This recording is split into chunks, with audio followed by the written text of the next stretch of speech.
नमस्कार दोस्तों, मैं वर्षा आप सभी का सुनो कहानी चैनल में स्वागत करती हूँ। आज मैं आपको शुक्रवार की कहानी पूजन विधि व उद्यापन के बारे में सुनाने जा रही हूँ। सर्वप्रथम शुक्रवार व्रत की कथा विधि। इस व्रत को करने वाला कथा कहते व सुनते समय हाथ में गुड़ व भुने चने रखे। सुनने वाला संतोषी माता की जय, संतोषी माता की जय इस प्रकार मुख से बोलता जाए। कथा समाप्त होने पर हाथ से गुड़ चना गो माता को खिलावे। कलश में रखा हुआ जल गुड़ चना सबको प्रसाद के रूप में बांट दे। कथा से पहले कलश को जल से भरें, उसके ऊपर गुड़ चने से भरा कटोरा रखें। कथा समाप्त होने पर आरती होने के बाद कलश के जल को घर में सब जगहों पर छिड़के और बचा हुआ पानी तुलसी की क्यारी में डाल दे। ₹1.25 का गुड़ चना लेकर संतोषी माता का व्रत करें। गुड़ घर में हो तो भी ले लेवें। श्रद्धा और प्रेम से प्रसन्न मन व्रत करना चाहिए। व्रत की उद्यापन में 2.5 सेर खाजा, मोमनदार पूरी, खीर, चने का शाक नैवेद्य रखें। घी का दीपक जला संतोषी माता की जय जयकार बोल नारियल फोड़े। इस दिन घर में कोई खटाई न खाए और न आप खाएं, न किसी दूसरे को दे। इस दिन 8 लड़कों का भोजन कराएं। देवर जेठ घर कुटुंब के लड़के मिलते हो तो दूसरों को बुलाना नहीं, अन्यथा दूसरों को बुला लें। उन्हें खटाई की कोई वस्तु न दें तथा भोजन कराकर यथाशक्ति दक्षिणा दें। अब संतोषी माता का स्मरण करते हुए शुक्रवार की व्रत कथा।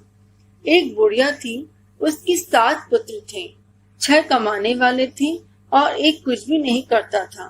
बुढ़िया माँ छहों की रसोई बनाती, भोजन कराती और पीछे से जो बचता उसे पुत्र सात्विक को दे देती, परंतु वह भोला था, मन में कुछ विचार न करता था। एक दिन अपनी बहू से बोला, देखो मेरी माता का मुझ पर कितना प्यार है। वह बोली, क्यों नहीं, सबका झूठा बचा हुआ तुमको खिलाती है।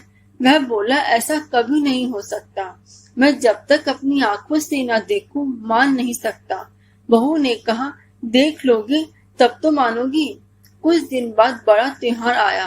घर में 7 प्रकार के भोजन और चूरमे के लड्डू बने। वह जांचने को सिर दर्द का बहाना कर पतला कपड़ा सिर पर ओढ़कर रसोई में सो गया और कपड़े में से सब देखता रहा। छहों भाई भोजन करने आए। उसने देखा माँ ने उनके लिए सुंदर सुंदर आसन बिठाए हैं, 7 प्रकार की रसोई परोसी है। वह आग्रह करके उन्हें जिमाती है। वह देखता रहा। जब भाई भोजन करके उठे तब झूठी थालियों में से लड्डू के टुकड़ों को उठाया और एक लड्डू बनाया। झूठन साफ कर बुढ़िया माँ ने उसे पुकारा, उठ बेटा, 6 भाई भोजन कर गए, अब तू ही बाकी है, उठ न, कब खाएगा। वह कहने लगा, माँ मुझे भोजन नहीं करना है, मैं परदेश जा रहा हूँ। माता ने कहा, कल जाता हो तो आज ही चला जा। वह बोला, हाँ हाँ आज ही जा रहा हूँ। यह कहकर वह घर से निकल गया। चलते समय बहू की याद आई। वह गौशाला में कंडे थाप रही थी। जाकर बोला, दोहा हम जावे परदेश का, आवेंगी कुछ काल, तुम रहियो संतोष से धर्म आपनो पाल। वह बोली, जाओ पिया आनंद से हमरो सोच हटाए, राम भरोसे हम रहे ईश्वर तुम्हें सहाय। देवो निशानी आपनी देख दहु में धी, सुधी हमारी न बिसारियो रखियो मन गंभीर। वह बोला, मेरे पास तो कुछ है नहीं, यह अंगूठी है सो ले लो और अपने कुछ निशानी मुझे दे दो। वह बोली, मेरे पास क्या है, यह गोबर बड़ा हाथ है। यह कहकर उसकी पीठ में गोबर के हाथ की थाप मार दी। वह चल दिया। चलते चलते दूर देश में पहुंचा। वहां एक साहूकार की दुकान थी। वहीं जाकर कहने लगा, भाई मुझे नौकरी पर रख लो। साहूकार को जरूरत थी। वह बोला, रह जा। लड़की ने पूछा, तनख्वाह क्या दोगे? साहूकार ने कहा, काम देखकर दाम मिलेंगे। साहूकार की नौकरी मिली। वह सवेरे ही 7 बजे से रात तक नौकरी करने लगा। कुछ दिनों में दुकान का सारा लेन देन का हिसाब ग्राहकों को माल बेचना, सारा काम करने लगा। साहूकार की 7-8 नौकर थे। सब चक्कर खाने लगे कि यह तो बहुत होशियार बन गया है। सेठ ने भी काम देखा और 3 महीने में उसे आधे मुनाफे का साझेदार बना लिया और 12 वर्ष में वह नामी सेठ बनाया गया और साहूकार सारा कारोबार उसके ऊपर छोड़कर बाहर चला गया। अब बहू पर क्या बीती सुनो। सास ससुर उसे दुख देने लगे। सारी गृहस्थी का काम कराकर उसे लकड़ी लेने जंगल भेजते। घर की रोटियों के आटे के भूसे से जो भूसी निकलती उसकी रोटी बनाकर रख दी जाती थी और फूटे नारियल की नरेले में पानी। इस तरह दिन बीतते रहे। एक दिन वह लकड़ी लेने जा रही थी कि रास्ते में बहुत सी स्त्रियां संतोषी माता का व्रत करती दिखाई दी। वह वहीं खड़ी होकर कथा सुनकर बोली, बहनों, तुम किस देवता का व्रत करती हो और इसके करने से क्या फल मिलता है? इस व्रत के करने की क्या विधि है? यदि तुम अपने इस व्रत का विधान मुझे समझा कर कहोगी तो मैं तुम्हारा बड़ा एहसान मानूंगी। तब उनमें से एक स्त्री बोली, सुनो, यह संतोषी माता का व्रत है। इसके करने से निर्धनता, दरिद्रता का नाश होता है, लक्ष्मी आती है, मन की चिंताएं दूर होती हैं, घर में सुख आने से मन को प्रसन्नता और शांति मिलती है। यह सुनकर बहू चल दी। रास्ते में लकड़ी के बोझ को बेच दिया और उन पैसों से गुड़ चना ले माता की व्रत की तैयारी कर आगे चली और सामने मंदिर देख पूछने लगी, यह मंदिर किसका है? लोग कहने लगे, संतोषी माता का मंदिर है। यह सुन माता के मंदिर में जा माता के चरणों में लौटने लगी। दिन हूँ विनती करने लगी, माँ, मैं निपट मूर्ख हूँ, व्रत के नियम कुछ जानती नहीं, मैं बहुत दुखी हूँ। हे माता जगत जननी, मेरा दुख दूर कर, मैं तेरी शरण में हूँ। माता को दया आई। एक शुक्रवार बीता कि दूसरे शुक्रवार को ही उसके पति का पत्र आया और तीसरे को उसका भेजा हुआ पैसा भी आ पहुंचा। यह देख जेठानी मुंह सिकोड़ने लगी। इतने दिनों में इतना पैसा आया, इसमें क्या बड़ाई है? लड़के ताना देने लगे। काकी के पास अब पत्र आने लगे, रुपया आने लगा। अब तो काकी की खातिर बढ़ेगी। अब तो काकी बुलाने से भी नहीं बोलेगी। वह बेचारी सरलता से कहती, भैया पत्र आवे, रुपया आवे तो हम सबके लिए अच्छा है। ऐसा कहकर आंखों में आंसू भरकर संतोषी माता के मंदिर में मातेश्वरी के चरणों में गिरकर रोने लगी। माँ, मैंने तुमसे पैसा नहीं मांगा, मुझे पैसे से क्या काम है? मुझे तो अपने सुहाग से काम है। मैं तो अपने स्वामी के दर्शन और सेवा मांगती हूँ। तब माता ने प्रसन्न होकर कहा, जा बेटी, तेरा स्वामी आएगा। यह सुन खुशी से बावली हो घर जा काम करने लगी। अब संतोषी माँ विचार करने लगी, इस भोली पुत्री से मैंने कह तो दिया तेरा पति आएगा, पर आएगा कहाँ से? वह तो इसे स्वप्न में भी याद नहीं करता। उसे याद दिलाने के लिए मुझे जाना पड़ेगा। इस तरह बुढ़िया के बेटे के पास जो स्वप्न में प्रकट होकर कहने लगी, साहूकार के बेटे सो रहा है या जाग रहा है? वह बोला, माता सो रहा नहीं हूँ, जाग भी नहीं रहा हूँ, कहो क्या आज्ञा है? माँ कहने लगी, तेरा घर बार कुछ है या नहीं? वह बोला, सब कुछ है, माँ बाप भाई बहन व बहू, क्या कमी है? माँ बोली, हे भोले पुत्र, तेरी स्त्री घोर कष्ट उठा रही है, तेरे माँ बाप उसे दुख दे रहे हैं, वह तेरे लिए तरस रही है, तू उसकी सुधि ले। वह बोला, माता यह तो मुझे मालूम है, परंतु जाऊं कैसे? परदेश की बात है, लेन देन का कोई हिसाब नहीं, जाने का कोई रास्ता नजर नहीं आता, कैसे चला जाऊं? माँ कहने लगी, मेरी बात मान, सवेरे नहा धोकर संतोषी माता का नाम ले, घी का दीपक जला, दंडवत कर दुकान पर जा बैठना। तब देखते देखते तेरा लेन देन सब चुक जाएगा, माल बिक जाएगा, सांझ होते होते धन का ढेर लग जाएगा। तब सवेरे बहुत जल्दी उठ नहा धोकर संतोषी माता को दंडवत कर घी का दीपक जला के दुकान पर जा बैठा। थोड़ी देर में क्या देखता है कि देने वाले रुपया लाए, लेने वाले हिसाब लेने लगे। कोठे में बड़े सामानों के खरीदार नगद दाम में सौदा करने लगे। शाम तक धन का ढेर लग गया। माता का यह चमत्कार देख खुश हो मन ही मन माता का नाम ले घर ले जाने के वास्ते गहना कपड़ा खरीदने लगा और वहां के काम से निपट तुरंत रवाना हुआ। वहां बहू बेचारी जंगल में लकड़ी लेने जाती है। लौटते वक्त माताजी के मंदिर में विश्राम करती है। वह तो उसका रोज रुकने का स्थान है। दूर से धूल उड़ती देख वह माता से पूछती है, हे माता, यह धूल कैसी उड़ रही है? माँ कहती है, हे पुत्री, तेरा पति आ रहा है। अब तू ऐसा कर, लकड़ियों की 3 बोझे बना ले। एक नदी के किनारे रख, दूसरा मेरे मंदिर पर और तीसरा अपने सिर पर रख। तेरे पति को लकड़ी का गट्ठा देखकर मोह पैदा होगी। वह वहां रुकेगा, खाना खा पीकर माँ से मिलने जाएगा। तब तू लकड़ी का बोझ उठाकर जाना और बीच चौक में गड्ढा डालकर 3 आवाजें जोर से लगाना, लो सासू जी, लकड़ियों का गट्ठा लो, भूसी की रोटी दो और नारियल की खोपड़े में पानी दो। आज मेहमान कौन आया है? माँ की बात सुन।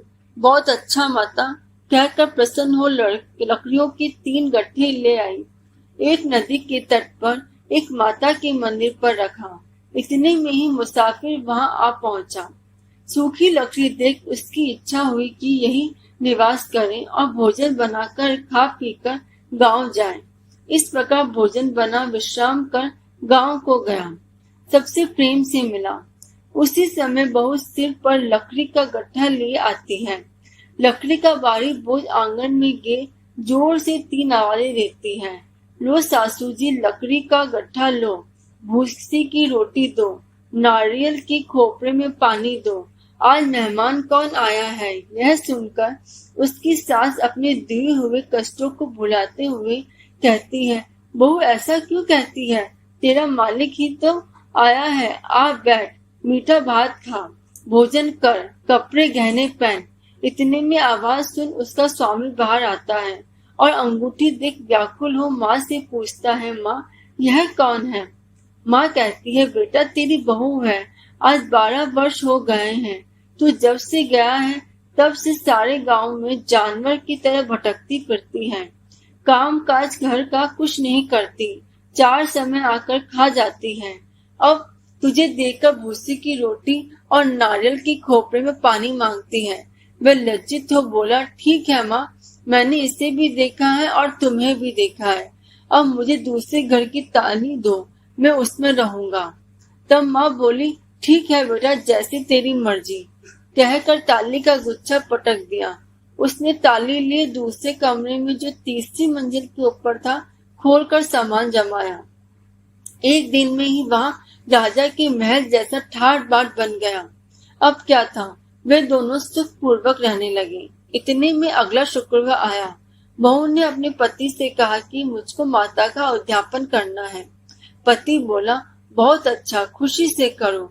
वह तुरंत ही उद्यापन की तैयारी करने लगी। जेठ के लड़कों को भोजन के लिए कहने लग गई। उन्होंने मंजूर किया, परंतु जेठानी अपने बच्चों को सिखाती है, देखो रे, भोजन के समय सब लोग खटाई मांगना, जिससे उसका उद्यापन पूरा न हो। लड़के जीवने आए, खीर पेट भर खाई, परंतु याद आने पर कहने लगे, हमें कुछ खटाई दो, खीर खाना हमें भाता नहीं, देखकर अरुचि होती है। बहू कहने लगी, खटाई किसी को नहीं दी जाएगी, यह तो संतोषी माता का प्रसाद है। बच्चे उठ खड़े हुए, बोले, पैसे लाओ। भोली बहू कुछ जानती नहीं थी, सो उन्हें पैसे दे दिए। लड़के उसी समय उठ कर के इमली लाकर खाने लग गए। यह देख बहू पर माताजी ने कोप किया। राजा के दूत उसके पति को पकड़ के ले गए। अब सब मालूम हो जाएगी जब जेल में हवा खाएगा। बहू से ये वचन सहन नहीं हुए। रोती रोती मंदिर में गई और बोली, हे माता, तुमने यह क्या किया? हंसाकर अब क्यों रुलाने लगी? माता बोली, पुत्री, तुमने उद्यापन करके मेरा व्रत भंग किया, इतनी जल्दी सब बातें भुला दी। वह कहने लगी, माता, भूली तो नहीं हूँ, न कुछ अपराध किया है, मुझे तो लड़कों ने भूल में डाल दिया, मैंने भूल से उन्हें पैसे दे दिए, मुझे क्षमा करो माँ। माँ बोली, ऐसी भी कहीं भूल होती है? वह बोली, माँ मुझे माफ कर दो, मैं फिर तुम्हारा अध्यापन करूंगी।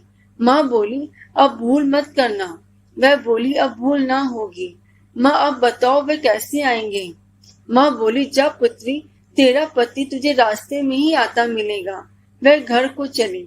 राह में पति आता मिला। उसने पूछा, तुम कहाँ गए थे?